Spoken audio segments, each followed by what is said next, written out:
0.10 sales is equal to 2.5 lakh. Sales हमारी हो जाएगी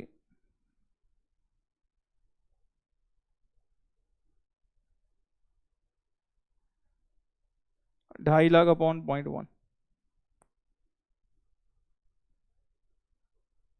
25 लाख। 25 लाख है ऑप्शन में? Yes, D is the correct answer. हो गया खत्म। लेकिन कुछ बच्चे कह रहे हैं सर वो और करके भी दिखाओ इसमें। ये लो भाई करके दिखा देंगे, इसको नोट कर लो पहले।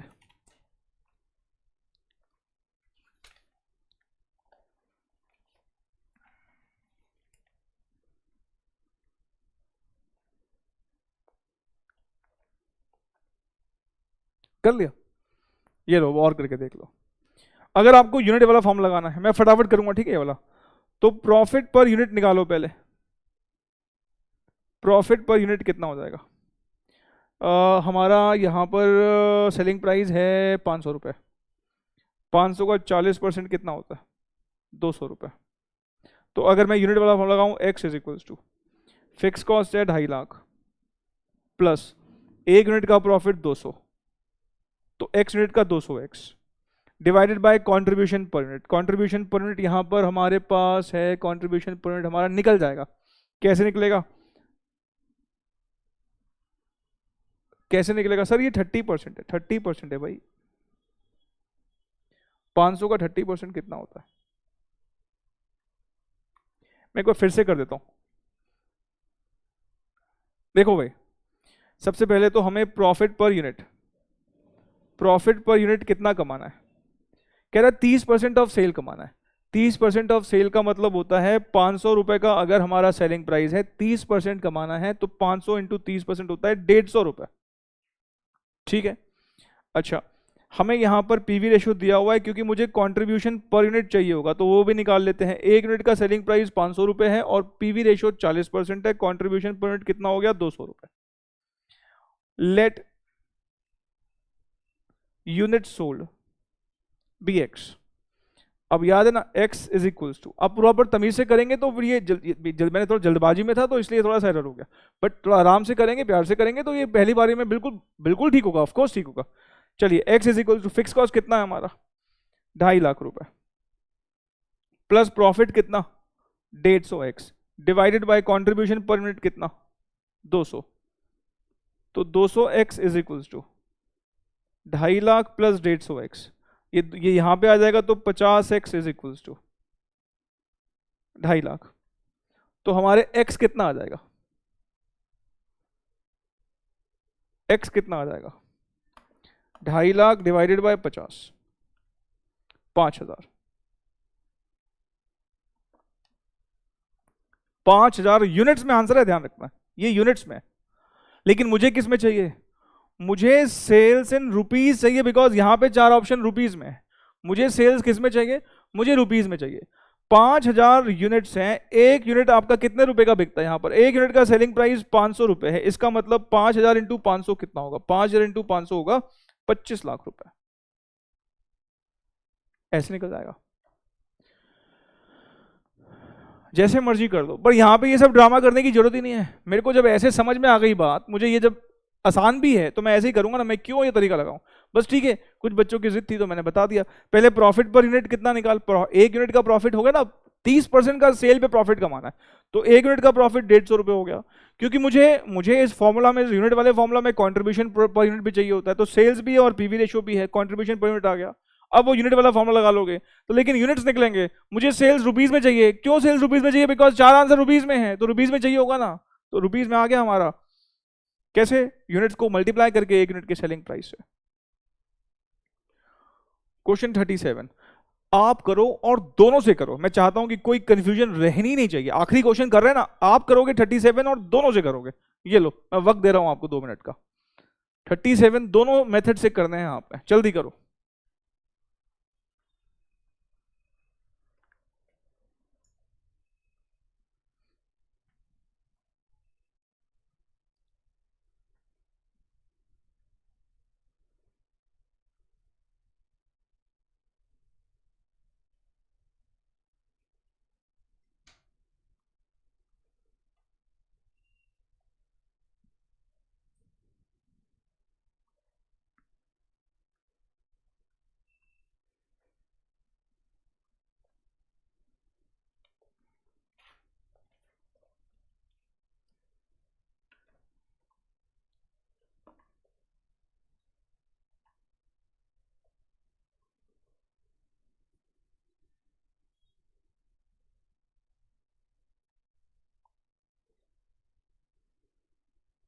सेलिंग प्राइस दिया हुआ है 100 रुपये, वीसी दिया हुआ है 80 रुपये, कंट्रीब्यूशन यूनिट हो गया 1 यूनिट का 20 रुपये।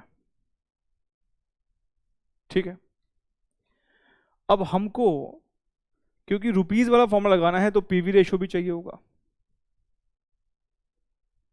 20/100 0.20 दिया तो नहीं हुआ ना पीवी रेशो, नहीं दिया हुआ। सेल्स इन रुपीज वाला फॉर्मूला क्या होता है? Fix cost plus desired profit upon PV. Fix cost हमारी कितनी है इस क्वेश्चन में? 1 लाख है। डिजायर्ड प्रॉफिट हमारा कितना दे रखा है? 10% दे रखा है,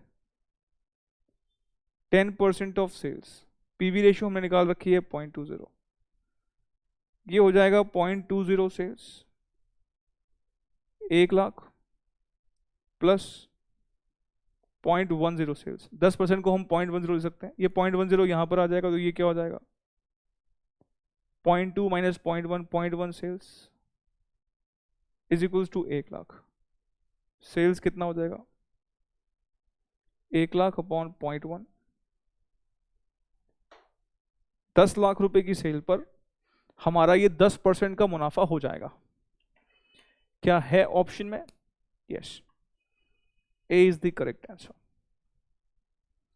अब ये आपको एक और बार करना है, ठीक है? दूसरा तरीका आप करें, ये तो ठीक है, आसान है, मेरे ख्याल से आप में से कई लोगों ने कर भी लिया होगा। जब रुपीज में ही मांगा हुआ हो ना, सेल भी रुपीज में मांगा है और प्रॉफिट का कनेक्शन भी सेल्स रुपीज के साथ दिया हुआ है, तो बेटर है फिर यही वाले फॉर्मूला से काम करो, दूसरा वाला करने की जरूरत नहीं है। प्रॉफिट पर यूनिट कितना? सर उसने बोला है 10% कमाना है, हमारा 1 यूनिट का सेलिंग प्राइस 100 रुपए है, 100 का 10% कितना हो जाएगा? 10 रुपए पर यूनिट का प्रॉफिट कमाने के लिए बोल रहा है। कंट्रीब्यूशन पर यूनिट हमको पता ही है, let unit sold px, therefore profit हमारा कितना हो जाएगा? टोटल प्रॉफिट कितना हो जाएगा? डिजायर्ड प्रॉफिट कितना हो जाएगा? 1 यूनिट का 10 रुपए प्रॉफिट है, तो x यूनिट का 10x हो जाएगा। अब वो सेल्स यूनिट्स वाला फॉर्मूला लगा लो, fix cost plus desired profit divided by contribution per unit. Sales units हमारे कितने हैं सर? यही तो निकालने हैं। फिक्स कॉस्ट हमारी कितनी है? 1 लाख। डिजायर्ड प्रॉफिट कितना है? 10x। कंट्रीब्यूशन पर यूनिट कितना है? कंट्रीब्यूशन पर यूनिट कितना है? 20 रुपए, ये निकाला हुआ है ऊपर देखो।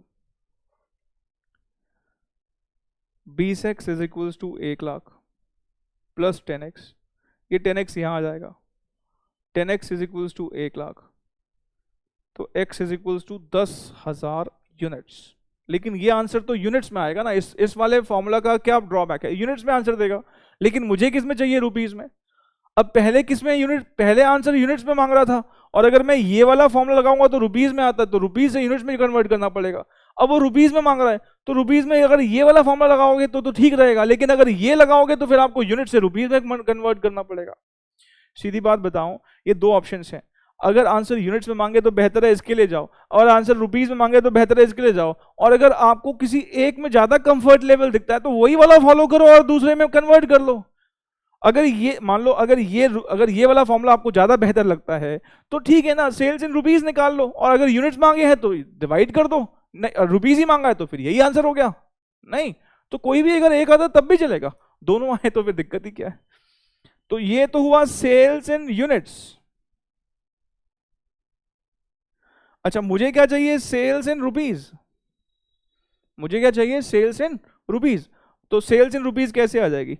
10,000 यूनिट का सेलिंग प्राइस कितना होगा? 1 यूनिट का सेलिंग प्राइस है 100 रुपए, तो 10,000 का कितना होगा? 10,000 इंटू 100। आंसर तो सेम ही आएगा ना, किसी भी तरीके से निकालो, आंसर थोड़ी बदल जाएगा। 10 लाख रुपए, आप कोई भी तरीका अपना लो, आंसर तो सेम ही आएगा ना, आंसर थोड़ी बदलेगा।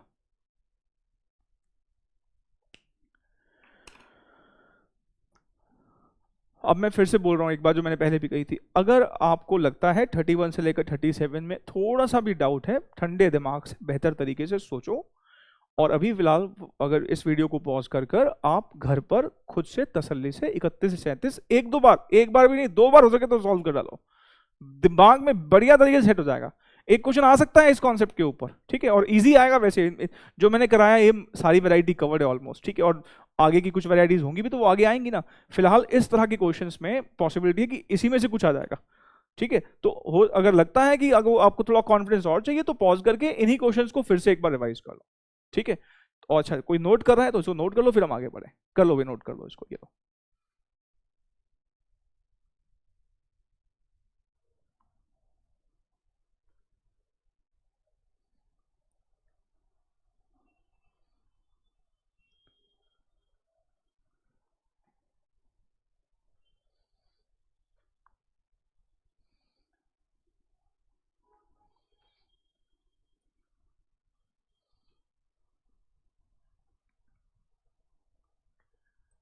देखो, ये जो क्वेश्चन नंबर 31 से लेकर 37 हमने किए ना, इस कॉन्सेप्ट पर बेस्ड अभी आगे भी कुछ प्रैक्टिस क्वेश्चंस आएंगे, और फिर पीछे एमसीक्यूज, जो प्रैक्टिस एमसीक्यूज है वहां पर भी आप इसको करने का आपको मौका मिलेगा।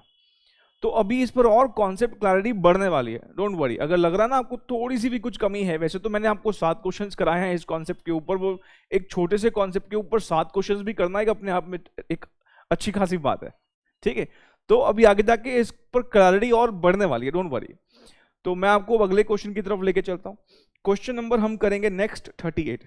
इस 38 क्वेश्चन में देखो क्या लिखा है। कहते हैं Golden Limited has annual fix cost, Golden Limited has annual fix cost of ₹1,20,000। और फिर आगे कहता है in the year 2007 sales amounted to ₹6 lakh as compared with 4.5 lakh in 2006। Question number हम कर रहे हैं 38, पेज नंबर है 5.5। हमें यहां पर फिक्स कॉस्ट दी हुई है। फिक्स कॉस्ट जो है वो है 1,20,000 की।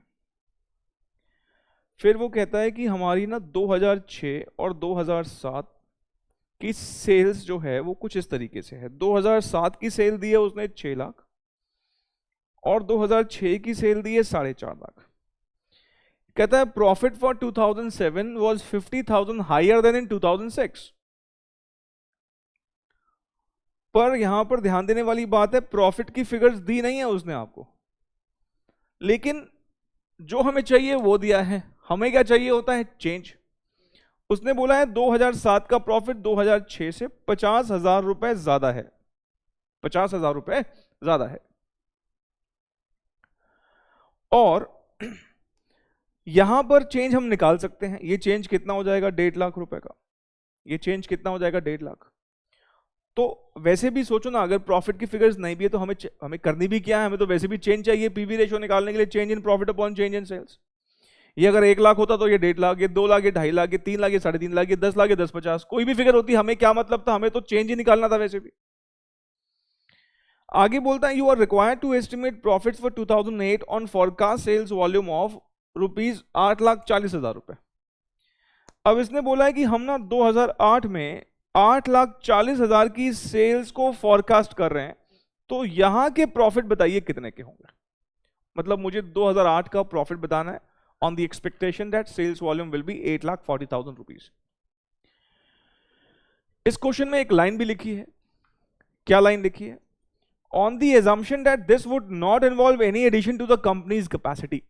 इस लाइन का सिग्निफिकेंस वैसे इस क्वेश्चन में नहीं है, इररिलेवेंट लाइन है, ये यूजलेस लाइन है, बट स्टिल मैं इसका मतलब जरूर समझा दूंगा कि इस लाइन का मतलब क्या है। ठीक है, पहले एक क्वेश्चन कर लेते हैं, फिर इस लाइन का मतलब भी एक्सप्लेन कर दूंगा आपको।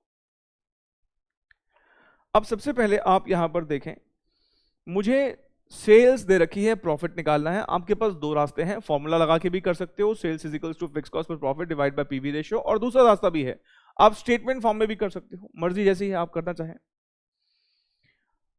पीवी रेशियो तो फिर भी चाहिए ही होगी। पीवी रेशियो का यहां पर फॉर्मूला लग जाएगा change in profit upon change in sales. What is change in profit? 50,000। What is change in sales? 1.5 lakh. अब आप चाहें तो इसको डेसिमल्स में निकाल के भी छोड़ सकते हैं, और चाहें तो ऐसे भी छोड़ दो 1/3। कौन सा उसने मुझसे पीवी रेशियो मांगी है? जब पीवी रेशियो मांगे तो फिर अकॉर्डिंगली निकाल दो। उसने डेसिमल में दे रखा है, डेसिमल में बता दो, परसेंटेज में बोल रखा है, परसेंटेज में निकाल दो। ऐसे अगर फ्रैक्शन में भी बोला हुआ है तो हम वैसे भी देख सकते हैं। बट मैं कह रहा हूं कि डेसिमल में एक इसको फैंसी फिगर बनाने की जरूरत क्या है? अगर 1/3 देखने में अच्छा लग रहा था, लेट इट बी 1/3। भाई जहां जहां आएगा तो 1/3 यूज करते हैं। और आगे जाके भी कभी हमें लगेगा ना कि ऐसे फैंसी सी फिगर आ रही है, तो बेटर है कि इसको ऐसे ही छोड़ दो, क्या दिक्कत है? चलो आगे बढ़ते हैं। अब हमें यह पता है कि सेल्स इन रुपीज का फॉर्मूला होता है fix cost plus profit upon PV ratio. Sales हमको पता है 840, फिक्स कॉस्ट हमको पता है 1,20,000, प्रॉफिट निकालने के लिए बोला गया है पीवी रेशो 1/3। 8,40,000 को हम मल्टीप्लाई कर देंगे यहां पर 1/3 से, और ये 1,20,000 प्लस प्रॉफिट हो जाएगा। जरा 8,40,000 का 1/3 करना, 2,80,000, 1,20,000 प्लस प्रॉफिट, तो हमारा प्रॉफिट कितना हो जाएगा? हमारा प्रॉफिट हो जाएगा 1,60,000 रुपए। क्या 1,60,000 ऑप्शन में है? B is the correct answer. ठीक है, एक तरीका तो यह है करने का। दूसरा तरीका क्या है? स्टेटमेंट फॉर्म में आपको यह बात मैंने कई बार बता दी। अब तो सेल्स और पीवी रेशो को मल्टीप्लाई करोगे तो कंट्रीब्यूशन आता है। सेल्स 8,40,000 की है और पीवी रेशो 1/3 है। 8,40,000 का 1/3 करना जरा, 280 आएगा। और कंट्रीब्यूशन में से अगर मैं फिक्स कॉस्ट माइनस करता हूं तो प्रॉफिट आता है। फिक्स कॉस्ट कितने की है हमारी, बताओ जी। सर फिक्स कॉस्ट थी 120, तो हमारा प्रॉफिट कितने का आ जाएगा? 1,60,000 का। जैसे मर्जी कर लो आप, कोई दिक्कत वाली बात इसमें है ही नहीं। देखो भाई, क्लियर है, श्योर, पक्का? और आप देखो ना, फॉर्मूला में भी तो हम यही कर रहे होते हैं, एक्चुअली में यही कर रहे होते हैं। ये देखो ना, ये पीवी है, ये सेल है। जब ये यहां जाता है तो सेल इंटू पीवी क्या होता है? कंट्रीब्यूशन। और कंट्रीब्यूशन में से अगर आप फिक्स कॉस्ट माइनस कर दोगे तो प्रॉफिट ही तो आएगा ऑटोमेटिकली। तो ये फॉर्मूला भी तो बेसिकली इसी थिंकिंग पर ही तो बेस्ड है, कुछ अलग थोड़ी करते हैं वहां पर भी हम। करो भाई, नोट करो इसे, फिर हम आगे बढ़े। उस लाइन का मतलब मैं समझाता हूं आपको, इसको नोट करो।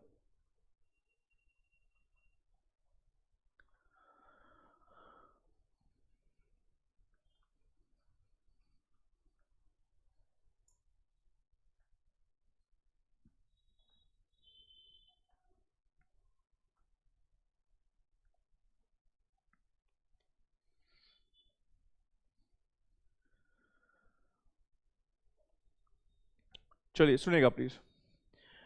देखो ये जो लाइन लिखी है, you are required to estimate profits for 2008 on forecast sales volume of 840 on the assumption that this would not involve any addition to company's capacity। हम आगे जाके एक टॉपिक पढ़ेंगे, बजटरी कंट्रोल। हम वैसे तो कहते हैं ना बार बार फिक्स कॉस्ट बढ़ती नहीं बढ़ती नहीं बढ़ती नहीं, लेकिन फिक्स कॉस्ट बढ़ती भी है। फिक्स कॉस्ट कब बढ़ती है? फिक्स कॉस्ट बेसिकली जब हम अपना कैपेसिटी यूटिलाइजेशन एक्सीड कर जाते हैं तब बढ़ जाती है। कैपेसिटी यूटिलाइजेशन एक्सीड करने का मतलब, देखो फॉर एग्जांपल मान लो मैं फेस टू फेस स्टूडेंट्स को पढ़ा रहा हूं और हमारे क्लासरूम की मान लीजिए स्ट्रेंथ 250 स्टूडेंट्स है। अब अगर स्टूडेंट्स की स्ट्रेंथ 250 तक रहती है तब तक तो कोई दिक्कत नहीं है। बट अगर स्टूडेंट की स्ट्रेंथ मान लो 300 और 400 और 450, 500 बच्चे अगर स्टूडेंट्स एडमिशन लेना चाहते हैं तो बहुत ऑब्वियस ही बात है 500 स्टूडेंट्स तो नहीं आ सकते। इस क्लासरूम का कैपेसिटी है इतना कि यहाँ पर मैक्सिमम 250 स्टूडेंट्स ही आ सकते हैं। तो अगर मुझे मान लो सारे स्टूडेंट्स को पढ़ाना तो मुझे फिर क्या करना पड़ेगा? मुझे एक बड़ा क्लासरूम रेंट पर लेना पड़ेगा। और जो बड़ा, ऑफ कोर्स आप देख रहे हो ना, कैपेसिटी को मैं एक्सीड करना चाहता हूँ, कैपेसिटी 250 से 500 करना चाहता हूँ, तो एक बड़ा क्लासरूम लेना पड़ेगा और बड़ा क्लासरूम ऑफ कोर्स बड़े रेंट पर आएगा। इसका मतलब जब आप अपनी कैपेसिटी के बियॉन्ड जाने की कोशिश करते हैं तो आपकी फिक्स कॉस्ट बढ़ते हैं। इसने ये लाइन इसलिए लिखी, कहता है कि अगर हमारा देखो सेल बढ़ रहा है, सेल बढ़ रहा है, इसका मतलब ज्यादा बनाया होगा, ज्यादा बनाने के लिए तब भाई ज्यादा बेचोगे कब? जब ज्यादा बनाओगे। इसका मतलब सेल बढ़ने का मतलब सीधा सीधा ये है कि आपको ज्यादा बनाना पड़ेगा, और ज्यादा बनाने के लिए हो सकता है ना कि फिक्स कॉस्ट हमारी बढ़ रही हो। इसने बोला कि देखो हमारा कैपेसिटी यूटिलाइजेशन एक्सीड नहीं कर रहा है। मान लो 250 की कैपेसिटी है, मैं मान लो 150 स्टूडेंट से पढ़ा रहा हूं, तो 150 से 170 होंगे तब भी कोई दिक्कत नहीं है, फिक्स कॉस्ट में कोई इंक्रीज नहीं आएगा। 170 से 200 भी होंगे तब भी कोई इंक्रीज नहीं आएगा। 200 से 250 होंगे तब भी कोई इंक्रीज नहीं आएगा। 250 से 250 होंगे तब भी कोई इंक्रीज नहीं आएगा। इंक्रीज कब आएगा फिक्स कॉस्ट में? जब कैपेसिटी को एक्सीड कर जाता है।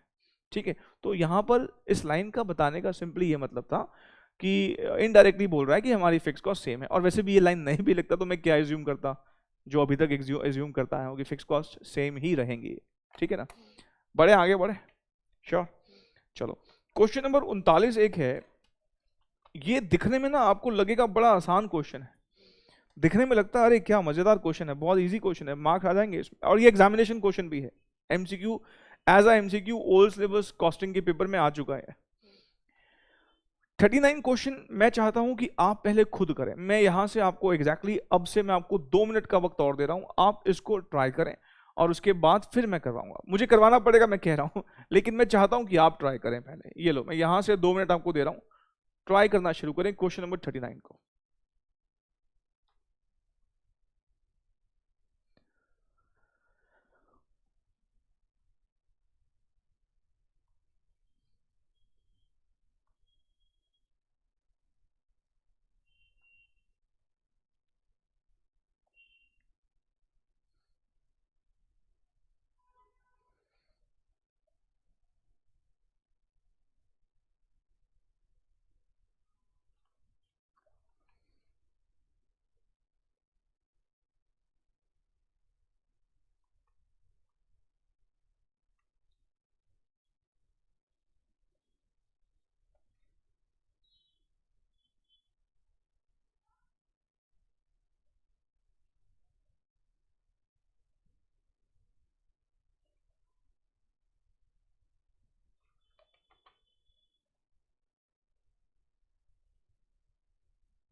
चलिए, किया, ट्राई किया।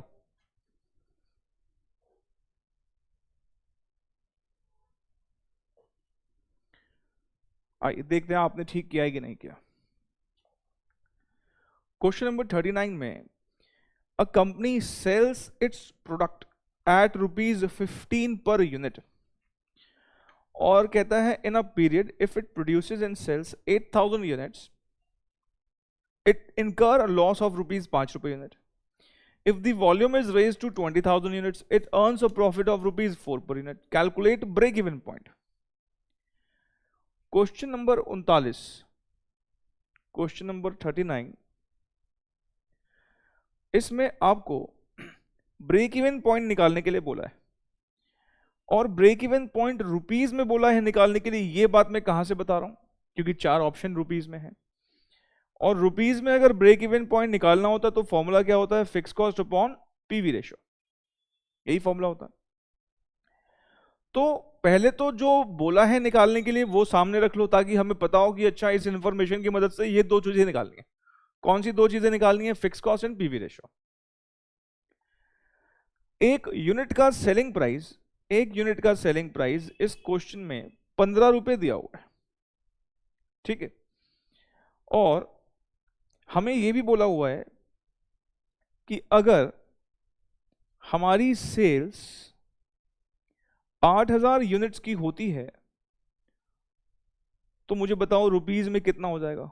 8000 को 15 से मल्टीप्लाई कर देते हैं, 8000 को 15 से मल्टीप्लाई करेंगे तो कितना आएगा? 1,20,000। कहता अगर हम 8000 यूनिट बेचते हैं ना तो हमारा प्रॉफिट, बेसिकली प्रॉफिट नहीं लॉस होता है। तो मैं यहां पर नेगेटिव फिगर लिख दूंगा। कितने का लॉस होता है? कहता 5 रुपए यूनिट के हिसाब से लॉस हो जाता है। मतलब हमारा नुकसान 40,000 रुपए का हो जाएगा। कितने का नुकसान होगा हमारा? 40,000 का नुकसान हो जाएगा। कहता है अगर हमारा ये सेल्स यूनिट्स हम बढ़ा देते हैं, 20,000 कर देते हैं, तो डेफिनेट सी बात है 1 यूनिट 15 रुपए का बिकता है, तो 20,000 इंटू 15 कितना हो जाएगा? ये 20,000 इंटू 15 ये होता है 3 लाख रुपए। 3 लाख रुपए की सेल्स होगी हमारी, और यहां पर कहता है हमें 4 रुपए यूनिट के हिसाब से प्रॉफिट होता है, तो 20,000 इंटू 4 80,000 का प्रॉफिट होगा। ये इंफॉर्मेशन की मदद से हम चेंज इन प्रॉफिट और चेंज इन सेल्स निकाल सकते हैं। आप मुझे बता सकते हैं कि what is change in sales? Sir इसमें कौन सी बड़ी बात है? Change in sales is 1,80,000। आप बता सकते हैं कि what is change in profit? हाँ सर इसमें भी कौन सी बड़ी बात है? Change in profit is 40,000। नहीं, अगर आप चेंज इन प्रॉफिट 40,000 बोल रहे हैं तो यही तो बहुत बड़ी गलती कर रहे हैं आप। इस क्वेश्चन में अगर गलती होती है ना बच्चे से तो इसी चीज पर हो जाती है, वो चेंज नहीं देख पाता। आपको याद है बचपन में आपने एक नंबर लाइन करके कॉन्सेप्ट पढ़ा था? आओ मैं आपको याद लाता हूं। याद करो, एक नंबर लाइन करके कॉन्सेप्ट होता था। यहां बीच में 0 होता था, यहां पे +1, यहां पे +2, यहां पे +3, +4, यहां पे -1, यहां पे -2, यहां पर -3 और -4। मेरे को बताओ, अगर -4 से +4 पहुंचना है तो क्या 0 चेंज है क्या? नहीं। -3 से -4 पहुंचना है तो क्या एक ही का चेंज है क्या? नहीं। सोचो, -3 से -4 पे पहुंचना हो तो कितने कदम चलने पड़ेंगे? सर यहां से पहले हमें यहां आना पड़ेगा, 1 2 3 4 5 6 7 कदम चलने पड़ेंगे। सोचो, पहले -3 से 0 पे पहुंचना पड़ेगा, 3 का चेंज तो यही हो गया, और 0 से 4 पर पहुंचने के लिए 4 का चेंज और, तो -3 से +4 का जो फासला है, जो बीच में कदम है, 7 कदम है। -4 से +4 पहुंचने के लिए 8 का फासला पूरा करना पड़ेगा। तो आप पहले ये समझिए प्लीज कि यहां से चेंज जो है ना वो नेगेटिव से पॉजिटिव की तरफ है। पॉजिटिव से पॉजिटिव में तो कोई दिक्कत नहीं, नेगेटिव से पॉजिटिव पहुंचना है तो चेंज आपको थोड़ा दिमाग लगा के निकालना पड़ेगा। पहले -40 से सोचो 0 पर पहुंचेंगे, तब जाके 40,000 का सफर पूरा होगा, और फिर 0 से 80 पर पहुंचेंगे, तब जाके 80 का सफर और पूरा होगा। तो ध्यान से प्लीज देखने वाली बात है, यहां पर चेंज 40,000 नहीं है, यहां पर चेंज 1,20,000 है। कितने स्टूडेंट्स ने ये कर लिया था, सोच लिया था? वेरी गुड, हैं कुछ स्टूडेंट्स।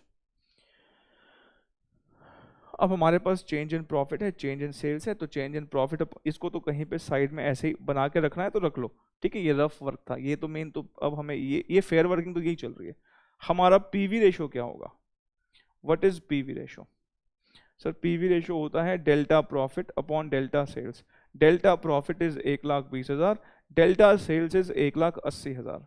और अगर आपको लग रहा है कि ये राउंड ऑफ करने पर, ये डेसिमल, ये डिवाइड करने पर फैंसी फिगर आ रही है, तो लेट इट बी 2/3। आप देख लो 2/3 छोड़ सकते हो। आपको अगर लगता है नहीं इसमें दिक्कत है सर, क्या 2/3 का लगा रखा आपने, पहले भी 1/3 लिया, अगर आपको ऐसे दिक्कत है तो ठीक है ना, आप 0.33 ले लो। ये 0.6, जब भी अगर आप डेसिमल में लो ना तो कोशिश करना कि 2 प्लेसेस मत लेना, फिर 4 प्लेसेस लेना। 2 प्लेसेस भी ले सकते हो, पर आपका आंसर ना फिर अप्रोक्सीमेट आएगा, एग्जैक्टली इक्वल नहीं आएगा। ऐसे करने से क्या है कि ना हमारा आंसर एग्जैक्टली इक्वल आ जाएगा, तो हमें कोई दिक्कत नहीं आएगी। फिर आपको 4 ऑप्शंस में से देखना पड़ेगा नियरेस्ट आंसर कौन सा है। अगर मान लो आपने डेसिमल लिया ना, फिर आपका एग्जैक्ट आंसर नहीं आएगा, फिर आपको नियरेस्ट आंसर देखना पड़ेगा। तो ये डिपेंड करता है कि एग्जामिनर ने पता नहीं कितने, अगर डेसिमल लोगे तो डेसिमल तो भैया बहुत सारे ना, कितने प्लेसेस लूं, 2 प्लेसेस लूं, 3 लूं, 4 लूं। अब एग्जामिनर ने नहीं पता ना 2 प्लेसेस पे सॉल्व किया कि 4 प्लेसेस पे सॉल्व किया है। तो अगर मान लो आपने डेसिमल से कर भी दिया तो कोई दिक्कत वाली बात नहीं है। बस ये ध्यान रखना, अगर आपका आंसर मैच नहीं कर रहा है तो नियरेस्ट आंसर देखना। आपके आंसर से 50-100 रुपए के डिफरेंस पे कोई आंसर होगा, और अगर ये फिगर थाउजेंड्स में है, अगर फिगर लैक्स में है, तो फिर कुछ हजार के डिफरेंस पे आपका आंसर मैच करेगा। बाकी ऐसे क्वेश्चंस एग्जामिनर खुद ही अवॉइड करता है, क्योंकि वहां जहां पर ऐसे अप्रोक्सीमेशन आने के चांसेस ना, एग्जामिनर खुद ही ऐसे क्वेश्चन नहीं देता कि वो कंफ्यूजन्स क्रिएट कर देते हैं, ठीक है। बट फिलहाल मैंने इसको 2/3 ले लिया। मेन मुद्दा यहाँ पर 2/3 है, ये नहीं है। मेन मुद्दा ये है कि चेंज इन प्रॉफिट और चेंज इन सेल कैसे निकाला गया। हमें यहाँ पर 8,000 यूनिट पे कहता है कि हमें 4 रुपए का नुकसान होगा। पहले 8,000 पर हमारा सेल्स कितना होगा, 15 रुपए एक यूनिट का सेलिंग प्राइस है, सेल्स कितना होगा 120 का, 20,000 पे कितने का सेल होगा 3 लाख का। हमें यहाँ पे नुकसान हो रहा है, नुकसान को मैंने नेगेटिव लिख दिया, एक यूनिट पर कितने का नुकसान होगा 5 रुपए का। कह रहा है अगर हम 8,000 यूनिट बेचेंगे तो हमें नुकसान होगा 5 रुपए यूनिट, तो कितने का नुकसान हो जाएगा 40,000 का। अगर हम 20,000 यूनिट बेचेंगे तो हमें कहता है फायदा होगा, कितने का फायदा होगा 4 रुपए, तो 20,000 इंटू 4 कितना होता है 80,000। What is the change, change is 1,20,000 rupees. I hope कि आपको समझ में आ रहा है। श्योर, बढ़ो आगे, पक्का। चलिए अब हमारा क्या मुद्दा क्या है, अगला मुद्दा क्या है, हमने एक चीज निकाली, क्या निकाल दिया हमने, पीवी रेशियो। अब हमें क्या निकालना है, अब हमें क्या निकालना है, अब हमें फिक्स कॉस्ट निकालने हैं। और आइए अब हम फिक्स कॉस्ट निकालते हैं। फिक्स कॉस्ट निकालने के लिए आपके पास दो रास्ते हैं, आप इस वाले डेटा को ले लो या इस वाले डेटा को, किसी भी एक डेटा को यूज करके आप फिक्स कॉस्ट निकाल सकते हो। तो आप ऐसा करो, अब आप डालो heading calculation of fix cost, किसी भी एक डेटा को ले लो। ऐसा करता हूं मैं प्रॉफिट वाला डेटा ले लेता हूं, लॉस वाला भी ले सकते हो, कोई दिक्कत नहीं। प्रॉफिट वाला डेटा ले लेंगे तो फिर हमारा थोड़ा सा दिक्कत, मतलब गलत होने के चांसेस तो नहीं रहेंगे ना फिर। अब आप पता नहीं एग्जाम में कहीं लॉस वाला के चक्कर में ले लो, लॉस वाला डेटा ले लो और कहीं कुछ प्लस माइनस में गलती कर दो। चलिए बताइए, सेल्स इन रुपीज का फॉर्मूला होता है fix cost plus profit upon PV ratio. दूसरे वाले में सेल्स इन रुपीज कितना है 3 लाख,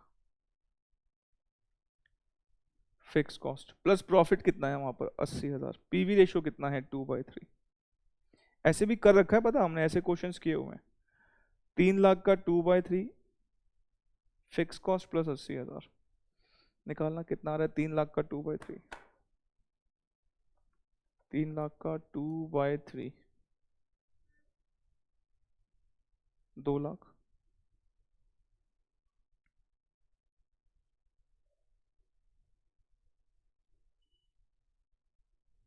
चेक करो,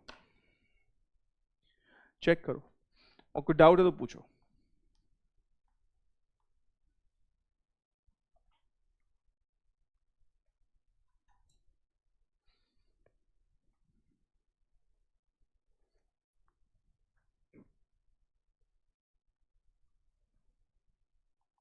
चेक करो और कोई डाउट है तो पूछो। आई होप कि आपको डाउट नहीं होना चाहिए। यहाँ पे मेन मुद्दा बस दो गलतियां हो सकती हैं कि बच्चा पहले ये नहीं बात समझ पाता कि यहाँ पे सेल और प्रॉफिट कैसे निकालूं। एक यूनिट का सेलिंग प्राइस दिया हुआ, एक यूनिट का प्रॉफिट और लॉस दे रखा है, तो सीधा मल्टीप्लाई कर दो। एक यूनिट का दे रखा है ना, तो 8,000 के लेवल के लिए 8,000 से मल्टीप्लाई करो, 20,000 के लिए 20,000 से मल्टीप्लाई करो, और उसके बाद फिर यहाँ पर पीवी रेशियो निकाल लो। बस चेंज निकालते वक्त बच्चा गलती कर सकता है, बस वो गलती नहीं करोगे तो फिर कोई दिक्कत नहीं है। ये चीज करना तो मैंने सिखाया ना पहले, आपको याद है, कोई भी एक लेवल पकड़ के मैंने कहा था निकाल देना फिक्स कॉस्ट। एक बच्चा कह रहा है सर लॉस वाला भी करके दिखाओ ना, आपने तो आसान आसान वाला करके अरे आता है मेरे को। वो तो मैंने इसलिए ये प्रेफर करवाया कि एग्जाम में लॉस वाले के चक्कर में कई बार बच्चा प्लस माइनस में गलती करता है। ठीक है, वैसे आपने बिल्कुल बोल दिया तो मैं करवा देता हूँ, और करके लिखो भाई। फिक्स कॉस्ट अगर ऐसे नहीं निकालना तो ऐसे भी निकाल सकते हो, आएगा तो वैसे ही ना। बताओ भाई, लॉस वाली सेल का कितना सेल था हमारा, लॉस वाले केस में कितना सेल था हमारा 1,20,000 is equals to fix cost निकालनी है प्लस वहां पे नेगेटिव प्रॉफिट है, नेगेटिव प्रॉफिट कितना है 40,000, तो यहां पर लिख रहा हूं -40 अपॉन 2/3, 1,20,000 इंटू 2/3 फिक्स कॉस्ट -40।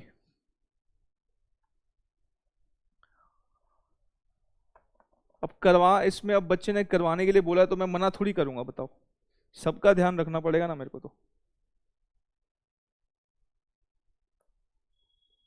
तो ये जाके वहां प्लस हो जाएगा, माइनस वहां जाके प्लस होगा, तो फिक्स कॉस्ट हमारी कितनी आएगी 120। पहले भी कितनी निकाल के दिखाई मैंने 120 आएगी, तो वही ना, कोई भी एक लेवल पे निकाल लो फिक्स कॉस्ट, किसी भी एक लेवल पे निकाल लोगे तो कोई प्रॉब्लम थोड़ी है। चले जी, अब देखो पहले ब्रेक इवन पॉइंट किस में मांगा है उसने, रुपीज में मांगा है। तो ब्रेक इवन पॉइंट रुपीज में निकालने के लिए फिक्स कॉस्ट हमारी आ गई 1,20,000, पीवी रेशियो हमने निकाल रखा है 2/3। तो इसको कैसे करोगे, 1,20,000, 3 ऊपर जाएगा 2 नीचे ही रहेगा, ये मैथमेटिक्स है। 3 ऊपर 2 नीचे, 2/3, 3 ऊपर जाके न्यूमरेटर में चले जाएगा, 1,20,000 इंटू 3 डिवाइड बाई 2, 1,80,000 रुपये, 180। ऑप्शन में है yes, A is the answer.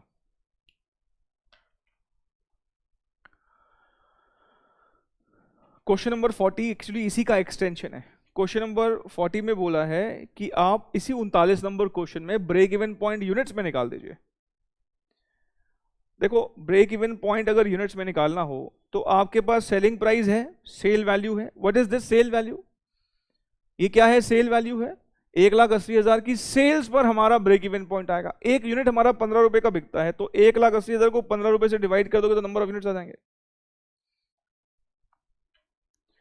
12,000 units.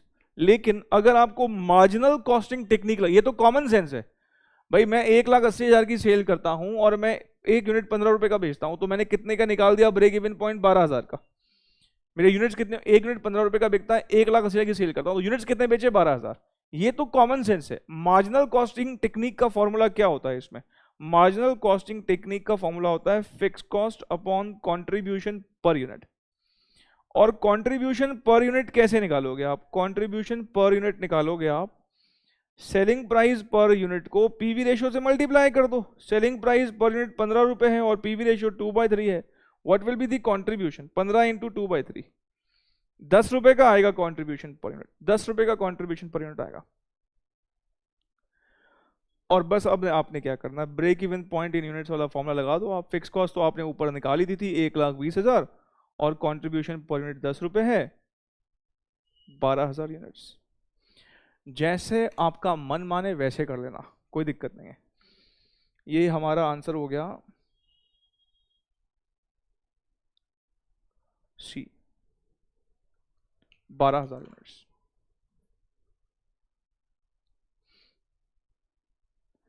ये क्या है? सेल्स रुपीज, और ये क्या है? Selling price per unit. 40 भी हो गया। बचेगा सर ये नोट करने का वक्त दो हमें। ये लोग करो, मैंने कब मना किया?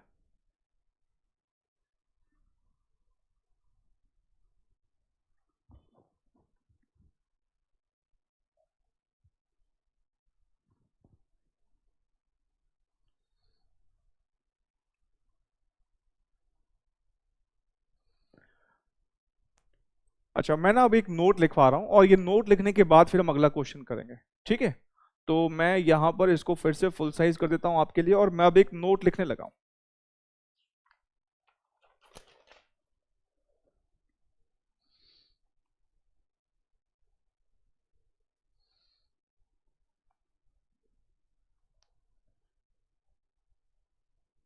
Variable cost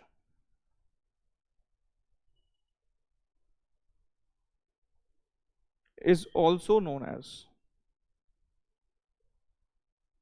marginal cost।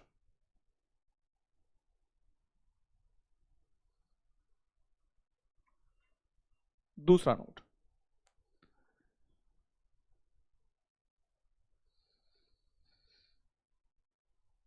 Examples of variable cost.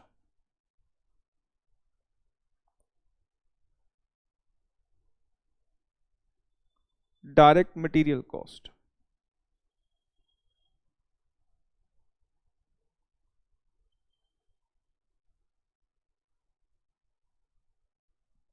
Direct labour cost,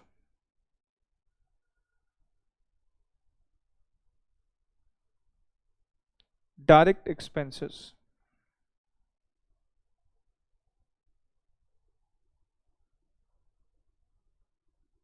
variable overheads.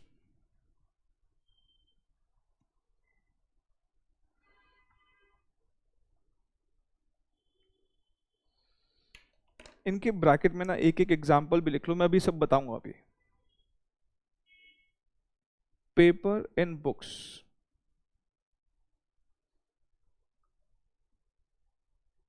Taylor कह लो, कारपेंटर कह लो। डायरेक्ट एक्सपेंसेस के ब्रैकेट में लिखो royalty,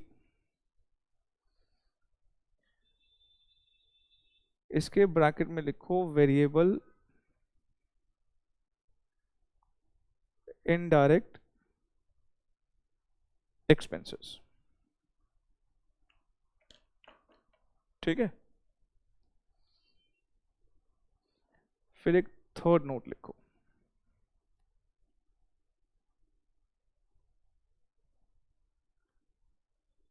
trade discount is never recorded in books.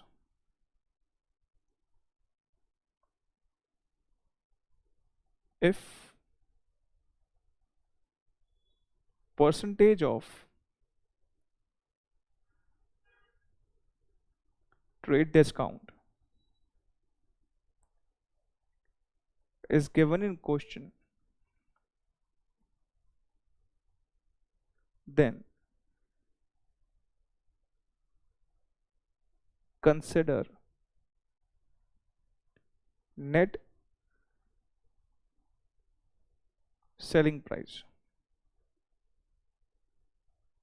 ये नेट सेलिंग प्राइस कैसे आता है? लिखो net selling price is equals to gross selling price minus trade discount.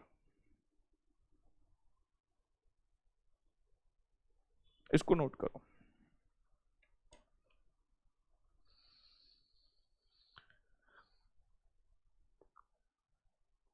इसको नोट करो, फिर हम आगे बढ़ाएं।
चलिए अब ध्यान से प्लीज मेरी बातों को सुनेगा। देखो ये जो चैप्टर है ना, इस चैप्टर का नाम बेसिकली मार्जिनल कॉस्टिंग जो है वो वेरिएबल कॉस्ट के ऊपर ही रखा गया है। वेरिएबल कॉस्ट मार्जिनल कॉस्ट का ही दूसरा नाम है, या मार्जिनल कॉस्ट वेरिएबल कॉस्ट का ही दूसरा नाम है। मार्जिनल का लिटरल मीनिंग क्या होता है? एडिशनल। आप जरा सोचें, अगर मान लो ये एक पेन में 10 रुपए का बनाता हूं और मैं अगर एक और पेन बनाने का सोचता हूं तो 10 रुपए और लग जाएंगे, फिर एक और पेन बनाने का सोचूंगा तो 10 रुपए और लग जाएंगे। मैं जैसे जैसे यूनिट्स बढ़ाने की सोचूंगा तो वेरिएबल कॉस्ट मेरी बढ़ती जाएगी। हर एक एडिशनल यूनिट पर मेरा जो कॉस्ट बढ़ता है उसी को हम क्या बोल देते हैं? Marginal cost. और वही मार्जिनल कॉस्ट बेसिकली क्या होता है? Variable cost. फिक्स कॉस्ट नहीं बढ़ता, ध्यान रखना। आप यूनिट बढ़ाते जाओ, फिक्स कॉस्ट सेम रहेगा, उसके नाम में ही लिखा है फिक्स्ड। आप चाहे 1 से 10 पेन बनाओ या एक ही बनाओ, आपका फिक्स कॉस्ट वही रहेगा। लेकिन अगर मैं यहां पे 1 से 2 पेन बनाने का सोचता हूं, 2 से 4, 4 से 8, तो हर एक यूनिट को बढ़ाता जाऊंगा और वेरिएबल कॉस्ट बढ़ता जाएगा। इसलिए वेरिएबल कॉस्ट जो है मार्जिनल कॉस्ट का ही दूसरा नाम कह सकते हो, या मार्जिनल कॉस्ट का एक और नाम क्या है? Variable cost. ठीक है, दोनों एक ही बात है। तो आगे जाके जब मैं कोई क्वेश्चन करवाऊं और वहां पे लिखा हुआ हो मार्जिनल कॉस्ट पर यूनिट, तो क्या आप मानेंगे? आप वेरिएबल कॉस्ट पर यूनिट। ठीक है, चलो आगे सुनो। देखो इस चैप्टर में हमें वैसे हमेशा ये बोलेगा कि वेरिएबल कॉस्ट पर यूनिट ये रहा और फिक्स कॉस्ट ये रहा। मतलब हमें कभी भी ना कंफ्यूज नहीं करेगा, एग्जांपल्स देके कि पहचान लो कि इसमें से कौन सा वेरिएबल है और कौन सा फिक्स्ड है। ये बातें हमें ये बातें क्लियर करने के लिए कि कौन कौन सी वेरिएबल होती हैं, कौन कौन सी फिक्स कॉस्ट होती हैं विद एग्जांपल्स, ये सब हम डिस्कस करेंगे। हमारा जैसे मैंने पहले भी कहा था एक चैप्टर है ओवरव्यू ऑफ कॉस्ट, वहां पर ये बातें हमें करनी भी है डिटेल में कि कौन सी कॉस्ट वेरिएबल, कौन सी कॉस्ट फिक्स, और कितने कितने तरह के क्लासिफिकेशन होते हैं जब हम कॉस्ट की बात करते हैं। इवन बजटरी कंट्रोल करके एक चैप्टर पढ़ाऊंगा, वहां पर भी हमें पहचानना पड़ सकता है कि इसमें से कौन सी वेरिएबल और कौन सी फिक्स कॉस्ट है। लेकिन इस चैप्टर में देखा गया है पास्ट एक्सपीरियंस 99% चांसेस है कि वेरिएबिलिटी के हिसाब से आपको कंफ्यूज नहीं करेगा, वो खुद ही बता देगा देखो भाई ये रहा वेरिएबल कॉस्ट पर यूनिट और ये रही फिक्स कॉस्ट। लेकिन स्टिल एक आध क्वेश्चंस हैं जहां पर हमें ध्यान रखना पड़ सकता है। तो इस चैप्टर के पर्पस के लिए वेरिएबल कॉस्ट जब सोचो तो ये 4 एग्जांपल्स को ध्यान रखना। ये 4 एग्जांपल्स हमेशा कौन से मानोगे आप? वेरिएबल। इस चैप्टर के पर्पस के लिए इन 4 एग्जांपल्स को हमेशा वेरिएबल कॉस्ट मानोगे। इसके अलावा कोई कॉस्ट दे रखी हो और नेचर समझदार हो तो फिक्स मान लेना, कोई दिक्कत नहीं। ये 4 एग्जांपल कौन कौन से हैं? डायरेक्ट मटेरियल, ये मैंने जब ये टॉपिक स्टार्ट किया था तो शुरुआत में वेरिएबल कॉस्ट के एग्जांपल्स दिए थे। डायरेक्ट मटेरियल मैंने आपको बताया था, जैसे कि बुक्स में पेपर, एक बुक बनाएंगे तो एक बुक का पेपर लगेगा, दो बनाएंगे दो का लगेगा। समोसे में आलू, पिज्जा में याद है कैप्सिकम अनियन चीज, ये सब रॉ मटेरियल की कॉस्ट है, तो वो कौन सा होता है, डायरेक्ट मटेरियल का एग्जांपल लिख दिया। ये कौन सी कॉस्ट होती है, वेरिएबल। डायरेक्ट लेबर, अगर एक टेलर से एक शर्ट सिलवाओगे तो वो एक शर्ट का मेहनताना लेगा, दो सिलवाओगे तो दो के पैसे लेगा, चार सिलवाओगे चार के पैसे लेगा, तो ये भी कौन सी कॉस्ट है, वेरिएबल कॉस्ट। फर्नीचर के केस में भी सेम, एक टेबल बनवाओगे एक के पैसे लेगा, दो बनवाओगे दो के लगेगा, 4 सीटर सोफा बनाओगे तो वो उस हिसाब से पैसे लेगा, 6 सीटर सोफा बनवाओगे तो वो हिसाब से लेगा, 10 सीटर सोफा बनवाओगे वो हिसाब से पैसे लेगा। डायरेक्ट एक्सपेंसेस का एक एग्जांपल, हम वैसे डायरेक्ट एक्सपेंसेस को हमें अच्छे से पढ़ना है जब हम कॉस्ट का चैप्टर पढ़ेंगे, वैसे इसका एक सबसे प्रोमिनेंट एग्जांपल रहता है रॉयल्टी। रॉयल्टी का क्या मतलब है, मान लीजिए मैं किसी रीनाउंड ऑथर की बुक पब्लिश करना चाहता हूं, जैसे आपको पता हो स्कूल में आपने टीएस गरेवाल करके अकाउंट्स की बुक से पढ़ा होगा। मान लो मैं टीएस गरेवाल जी की बुक छापना चाहता हूं, तो जो भी टीएस गरेवाल की बुक्स को जो मैनेज कर रहे हैं, मान लो मैं उनकी परमिशन मुझे लेनी पड़ेगी पहले, और वो परमिशन अगर दे देते हैं, मतलब मुझे वो कॉपी करने का राइट अगर दे देते हैं, कॉपीराइट दे देते हैं, कॉपी करने का राइट कोई कॉपीराइट बोलते हैं, अगर वो मुझे कॉपीराइट दे देते हैं तो फिर मुझे जैसे जैसे मैं बुक्स बना के बेचता जाऊंगा, मुझे हर एक यूनिट पर उनको रॉयल्टी पहुंचाना पड़ेगा। एक बुक पर अगर एक बुक बनाई, एक बुक की रॉयल्टी, अब मान लो वो पर बुक सपोज 50 रुपए की रॉयल्टी लेते हैं, तो मैं अगर 1 लाख बुक बना दूंगा तो वो मुझसे कितने रुपए लेंगे, 50 लाख रुपए लेंगे। ये भी कौन सी कॉस्ट है, वेरिएबल कॉस्ट है, डायरेक्ट एक्सपेंसेस बोल देते हैं उसको। ये 3 खर्चे तो वेरिएबल। उसके अलावा ना ये ओवरहेड्स, ओवरहेड्स को मैं अगर आसान से शब्द में बोलूं ना, ओवरहेड्स का मतलब होता है इनडायरेक्ट खर्चा। एक होता है डायरेक्ट खर्चा, एक होता है इनडायरेक्ट खर्चा। आपको अभी फिलहाल समझ में आया, क्योंकि आगे तो हमें डिटेल में पढ़ना है, अभी फिलहाल समझ में आया। मैं कुछ इस तरीके से बोलता हूं, याद है ट्रेडिंग अकाउंट और पीएनएल अकाउंट बनाए थे 11th क्लास में, जो ट्रेडिंग अकाउंट में खर्चे आते हैं वो ये 3 खर्चे होते हैं, और ये वाला खर्चा कहां पर आता है, प्रॉफिट एंड लॉस अकाउंट में।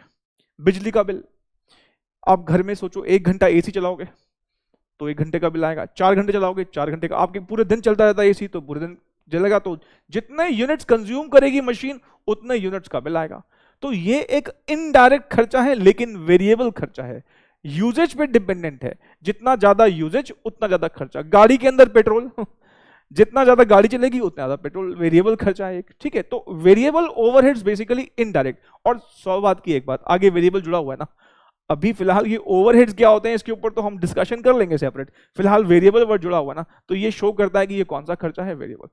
और जो ये थर्ड चीज है, थर्ड नोट है, इसको मैं अभी क्वेश्चन करते करते आपको एक्सप्लेन करूंगा। अगला क्वेश्चन जो मैं आपको करवा रहा हूं वो एक 41 से लेकर 44 कॉमन इंफॉर्मेशन है, और 3 क्वेश्चंस 41 से 44, 4 क्वेश्चंस हम करेंगे, और फिर इसी पर बेस्ड एक और क्वेश्चन है 45 से 47 तक। ये एमसीक्यू जो है 4, ये ध्यान रखना, ये जो 45 से 47 है ये आपके स्टडी मटेरियल का क्वेश्चन है। स्टडी मैट के क्वेश्चन को मैं हिट लिस्ट पे रखता हूं, क्योंकि एज इट इज पूछे जाएंगे आपके एग्जाम में। 41 टू 44 जो है ये एग्जाम में आया हुआ है, और 45 टू 47 जो है ये इंस्टीट्यूट के स्टडी मैट में गिवन है। तो क्योंकि दोनों एक ही कॉन्सेप्ट पर है, फिगर्स थोड़ी सी बदली हुई है, और तो 41 से 44 मैं क्लास में करवा दूंगा, और 45 से 47 आप घर से होमवर्क में कीजिएगा, ठीक है। चलिए अब फिलहाल हम देखते हैं क्या क्या लिखा है। हमें यहां पर डायरेक्ट मटेरियल दिया हुआ है, डायरेक्ट लेबर दिया हुआ है, फिक्स्ड ओवरहेड दिया हुआ है, सेलिंग प्राइस दिया हुआ है, ट्रेड डिस्काउंट करके एक डिस्काउंट दिया हुआ है, और वेरिएबल ओवरहेड दिया हुआ है। अब बस प्लीज मेरी बातों को आप ध्यान से सुनते जाना, और अभी नोट वोट अगर लगे ना कि समझ में आपको समझने में दिक्कत आ रही है तो नोटिंग छोड़ देना अभी फिलहाल।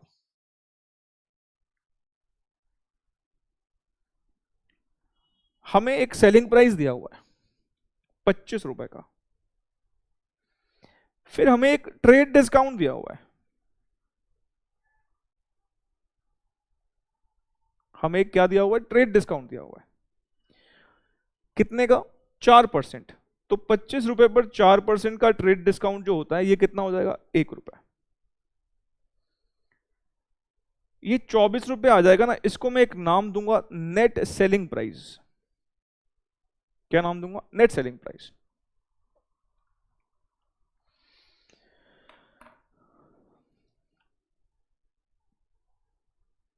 जानते हो ये 25 रुपए ना दिखावा है लिख लो, आप हिंदी में लिखो, आप भी लिखो मेरे साथ साथ। और ये ना है, ये जो है ये सच्चाई है। ये सच्चाई है। क्या मतलब है सर? देखो, ट्रेड डिस्काउंट मैं कह सकता हूं एक मार्केटिंग की स्ट्रैटेजी है। आप सोचो, आप मान लो किसी बुक स्टोर पे जाते हो और कोई बुक खरीदने के लिए जाते हो, से स्कैनर खरीदने जाते हो, कोई भी एक ऐसी बुक जिसमें पास्ट के क्वेश्चंस है, से स्कैनर खरीदने के लिए जाते हो मार्केट में। अब बुक स्टोर में आप गए, स्कैनर आपने पूछे कौन कौन से किस किस तरह के पास्ट के क्वेश्चन, हालांकि स्कैनर खुद एक अपने आप में वो ब्रांड है, लेकिन मान लीजिए कोई भी एक ऐसी बुक जिसमें पास्ट के क्वेश्चन है वो आप खरीदने जाते हो, और उस पर्टिकुलर बुक पर प्राइस लिखा हुआ है 300 रुपए। अगर वो आपको 300 में दे देगा ना, अगर वो कहेगा इस पे कोई डिस्काउंट नहीं है ना, आपको एक झटका लगेगा बहुत बड़ा, क्योंकि आप आदी हैं बुक्स पे आपको 20, 30, 35% का डिस्काउंट मिलता है, तभी आपको मजा आता है, तभी आपको अच्छा लगता है। अगर वो ये कह दे कि ये 300 रुपए में ही बुक दूंगा आपको, तो आपको अजीब सा झटका लगेगा, अरे ये क्या बात हुई, डिस्काउंट ही नहीं है। लेकिन ये, अगर सपोज यही किताब वो आपको 500 रुपए लिखकर और बोले 40% का डिस्काउंट दूंगा, तो आपको लगेगा कि अरे, आपको इतना जबरदस्त खुशी का आभास होगा ना, मैं बता नहीं सकता। अरे दुनिया को बताओ कि 40% का डिस्काउंट मिलता है इस किताब पर, लेकिन आपको ये नहीं पता कि उसने पागल ही तो बनाया आपको। जब वो 300 का बोल के 300 मांगता है तो आपको दिक्कत होती है, वो 500 मांग के 300 मान देता है तो आपको खुशी होती है। ट्रेड डिस्काउंट यही दिखाने का, यही सामने वाले को फील कराने का तरीका है कि वो कुछ यहां से पाके जा रहा है, वो कुछ गेन करके जा रहा है। अगर डिस्काउंट नहीं दूंगा ना उसे, तो उसको लगेगा अरे यार इसने तो बताओ यार कुछ लेस ही नहीं किया। आप कहीं भी देख लो, किसी भी दुकान पे जाओ, किसी कपड़े की दुकान पे भी जाओगे तो अच्छा, किसी ब्रांडेड शोरूम में जाओगे अगर, उसका एमआरपी 1000 रुपए, 2000 रुपए, 6000 रुपए। एक नॉर्मल शर्ट का एमआरपी लिख देंगे वो 2500 रुपए, और नीचे बताएंगे कि भाई अब सेल निकली हुई है, 50% डिस्काउंट दे रहे। अरे 1250 लिख के देता, 1250 का तो दिक्कत होती है आपको, 2500 का बोल के 1250 का दिया है तो आपको खुशी होने वाली है। तो वो ये ट्रेड डिस्काउंट बेसिकली आप कह सकते हो वो पागल बनाने का तरीका है बस। सिंपल सी बात है कि मैं अपने कस्टमर को अगर जितना लिख के बताऊंगा और उतने में दूंगा तो उसको खुशी नहीं होगी, उसको ज्यादा लिख के बताऊं और कम में दो तो उसको खुशी होती है। यही है ट्रेड डिस्काउंट का कॉन्सेप्ट और कुछ नहीं है। तभी पता है, आपने याद होगा स्कूल में ये बात हमेशा सुनी होगी कि trade discount is never record. याद है ट्रेड डिस्काउंट और कैश डिस्काउंट में डिफरेंस पड़ा था आपने पहले? ट्रेड डिस्काउंट हम कभी भी रिकॉर्ड नहीं, कैश डिस्काउंट क्या होता था, हमने अपने कस्टमर को 2 महीने का वक्त दिया, वो कहते मैं आज ही पेमेंट कर दूंगा लेकिन कुछ डिस्काउंट दे दे। हाँ, पेमेंट नहीं करेगा तो मैं नहीं दूंगा। लेकिन ट्रेड डिस्काउंट क्या है, वो तो देना ही देना है ना। वो चीज बेसिकली 100 रुपए की है ही नहीं, वो असल में है ही 80 रुपए की। कोई भी लेने आ जाए, घर का बड़ा बूढ़ा छोटा कोई भी बच्चा लेने आ जाएगा मेरे पास, कोई बड़ा भी लेने आ जाएगा, मेरे को वो देना ही 80 रुपए का है। जब वो आपको देना ही 80 रुपए का है तो वो डिस्काउंट किस बात का, इसलिए वो डिस्काउंट को हम रिकॉर्ड नहीं करते हैं। ऐसे ही यहां पर यही बात मैंने पीछे नोट में लिखा, पढ़ना वही बात लिखी है, 25 और 24 ये दिखावा है।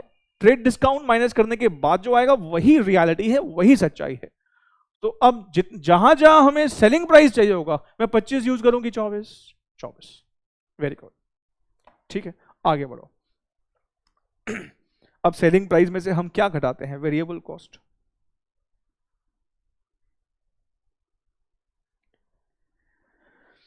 वेरिएबल कॉस्ट के मैंने आपको कहा था 4 एग्जांपल याद रखना। यहां पे कौन कौन से दिए हुए, यहां पर दिया हुआ है एक तो डायरेक्ट मटेरियल, कितने रुपए का डायरेक्ट मटेरियल दिया हुआ है, 8 रुपए का।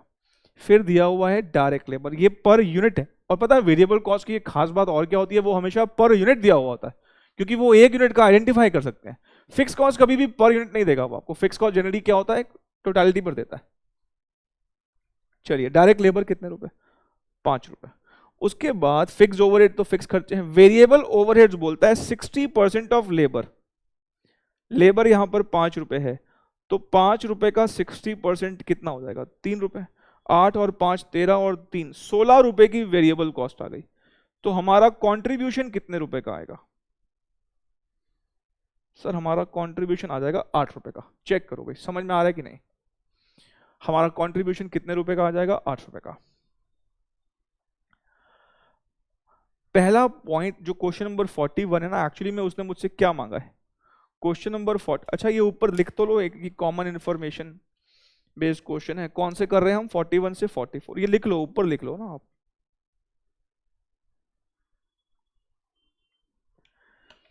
क्वेश्चन नंबर 41 में क्या मांगा उसने,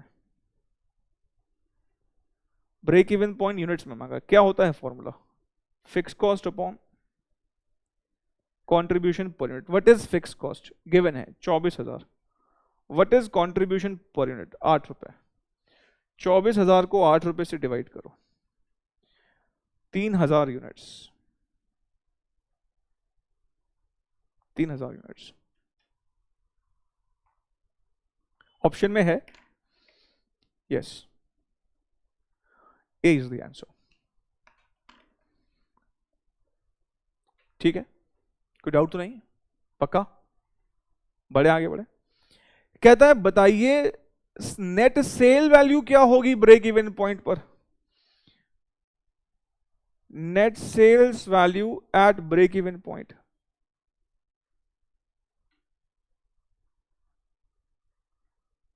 तीन 3,000 यूनिट है, एक यूनिट का नेट सेल वैल्यू कितने रुपए है, 24 रुपए, और वैसे भी ये नेट वर्थ नहीं भी लिखता, सिर्फ बोलता सेल वैल्यू बताओ, तो मैंने कहा ना सच्चाई क्या है, 25 नहीं, सच्चाई क्या है 24। तो मुझे तो अब कहीं पे भी अगर सेलिंग प्राइस यूज करना है तो मैं कौन सा यूज करूंगा, 24, because this is the actual selling price. 25 तो सिर्फ लिखा हुआ है, एमआरपी है, एमआरपी पे डिस्काउंट मिलने के बाद जो मैंने बेचा वो कहीं ना कहीं सच्चा सेलिंग प्राइस है ना। तो 3,000 यूनिट्स का सेलिंग प्राइस कितना हो जाएगा, 3,000 को 24 से मल्टीप्लाई कर दो, 72,000 रुपीज। इसका भी ए आंसर। ठीक है, आई होप कि समझ में आ रहा है। आगे कहता है डिटरमिन नेट प्रॉफिट्स, कहता है नेट प्रॉफिट निकाल दो अगर हमारी सेल ब्रेक इवन पॉइंट से 15% ज्यादा हो। कह रहा है नेट प्रॉफिट निकाल दो अगर हमारी सेल 15% ज्यादा हो ब्रेक इवन पॉइंट से। अब जरा बताना हमारा ब्रेक इवन पॉइंट कितना निकला है, 3,000। आइए जरा हम क्वेश्चन नंबर 43 भी सॉल्व कर लेते हैं।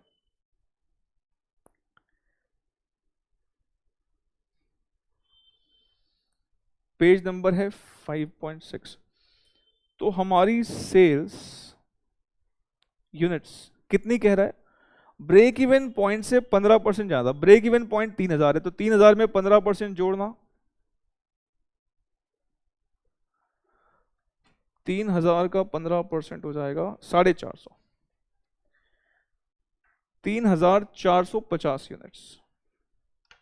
ये सेल आ गई हमारी। इसने क्या मांगा है हमसे, प्रॉफिट मांगा है। अब आपकी मर्जी है, आप चाहे वो क्या कर लो, आप वो इक्वेशन वाला कर लो या आप स्टेटमेंट बना लो। आप डायरेक्टली कंट्रीब्यूशन निकाल सकते हो। एक यूनिट का कंट्रीब्यूशन कितना है, 3,450, एक यूनिट का कंट्रीब्यूशन 8 रुपए है, देखो ये रहा, निकाला है हमने पीछे। तो 3,450 को 8 से मल्टीप्लाई करो, 27,600 minus fix cost. Fix cost हमारी है 24,000 रुपए की।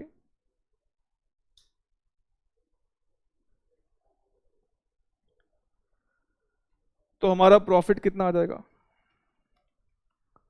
3,600 रुपए। 3,600 है क्या ऑप्शन में, अरे इसका भी आंसर ए, क्या बात। और आपको लगे तो वो वाला फॉर्मूला लगा लो, सेल्स इन यूनिट्स का फॉर्मूला क्या होता है, fix cost plus profit divided by contribution per unit, वैसे कर लो आप, क्या दिक्कत है, एक ही आएगा। ठीक है भाई, आपको सेल्स यूनिट्स तो पता ही है ना, 3,450, फिक्स कॉस्ट पता है, प्रॉफिट नहीं पता, कंट्रीब्यूशन पर यूनिट भी पता है, उससे निकाल दो। आइए क्वेश्चन नंबर 44 कहता है अगर हमारी सेल्स 20% ज्यादा हो ब्रेक इवन पॉइंट से, तो 3,000 के ऊपर 20% और जोड़ दोगे तो मतलब 600 यूनिट्स बढ़ जाएंगे हमारे, 3,600 यूनिट्स की सेल पूछता है अगर हो तो हमारा कंट्रीब्यूशन क्या आएगा यहां पर, 3,600 इंटू 8 कितना हो रहा है देखना जरा, 28,800 माइनस फिक्स कॉस्ट 24,000, और ये कितना आ जाएगा 4,800 प्रॉफिट। है क्या 4,800, yes, B is the correct answer. तो ये क्वेश्चन ध्यान रखना, फेवरेट है, एग्जामिनेशन में आया हुआ है, और हमारे इंस्टीट्यूट के स्टडी मैट में भी है, अब रिसेंट स्टडी मैट, आपके न्यू सिलेबस वाले स्टडी मैट में। तो ये बिल्कुल आ सकता है। ऑफकोर्स एग्जाम में कोई एक ही पूछेगा आपसे, सारे तो नहीं पार्ट्स पूछ पाएगा, एक या दो ही पूछ पाएगा एक साथ एक एमसीक्यू में, ठीक है। तो आप ऐसा करना 45 से लेकर 47 जो क्वेश्चंस हैं, 45, 46, 47, ये आप होमवर्क में करना। कर लोगे? हो जाएंगे? देखना, नहीं तो फिर मैं तो हूं ही ना मैं करवाऊंगा, फिर मैं तो अवेलेबल हूं ही कराने के लिए। तो अच्छा, एक बात मैं और क्लैरिफाई कर देना चाहता हूं। अभी भी ना मुझे सारे स्टूडेंट्स ने अपना नंबर व्हाट्सएप नहीं किया है। भी मुझे ब्रॉडकास्ट लिस्ट में मैं बीच बीच में अपडेट्स देता रहता हूँ, कुछ ना कुछ मैसेज में मेरे को लगता है कुछ भी मुझे बताना है बच्चों को तो मैं बता देता हूँ। आप प्लीज़, अगर अभी सबने नंबर नहीं भेजा है अभी, प्लीज़ मेरी रिक्वेस्ट है आपसे, अपने नंबर मुझे व्हाट्सएप करें। 3 चीज़ें भेजनी है आपको, नाम, अपना नाम, लोकेशन। लोकेशन का मतलब ये नहीं कि अपनी लाइव लोकेशन भेज दो। लोकेशन का मतलब है कि सपोज अगर आप सपोज दिल्ली में पटेल नगर में रहते हैं तो पटेल नगर दिल्ली लिख दिया, आप सपोज यूपी में इलाहाबाद रहते हैं तो इलाहाबाद यूपी लिख दिया, नहीं ऐसे कुछ ऐसे लोकेशन। और फिर तीसरा, कौन से सब्जेक्ट्स आप पढ़ रहे हैं, सब्जेक्ट साथ में प्लीज मुझे कर दीजिएगा, मैं आपको ब्रॉडकास्ट लिस्ट में ऐड कर दूंगा। उसके बाद मेरे आपको रेगुलर मैसेजेस मिलते रहेंगे। एक बात का ध्यान रखना, मेरे को ब्रॉडकास्ट लिस्ट में ऐड करने के बाद मैं जब मैसेज करूंगा आपको तभी रिसीव होंगे जब आपने मेरा नंबर सेव कर रखा होगा। अगर आपने मेरा नंबर सेव नहीं किया फिर नहीं मिल पाएंगे मैसेजेस। तो पहले मेरा नंबर सेव करना। मेरा नंबर आपको पता है, बताया था मैंने इंट्रोडक्शन वाली क्लास में, बट स्टिल मैं फिर से लिख देता हूं। मेरा नाम है मुकेश जसवानी,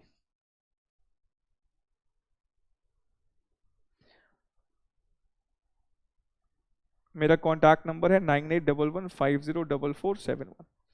अरे ये देखो ना, ये लिखा हुआ है ना, मुकेश जसवानी मेरा नाम है और मेरा कॉन्टैक्ट नंबर इन तीनों में से ये वाला है 504471, ठीक है, ये वाला। चलिए, मैं मिलूंगा आपसे अब अगली क्लास में, एक नए कॉन्सेप्ट के साथ हम बात करेंगे। और प्लीज रिवीजन करते रहें और ये जो क्वेश्चन है ये भी होमवर्क में कर लीजिएगा। Thank you so very much, take care, bye.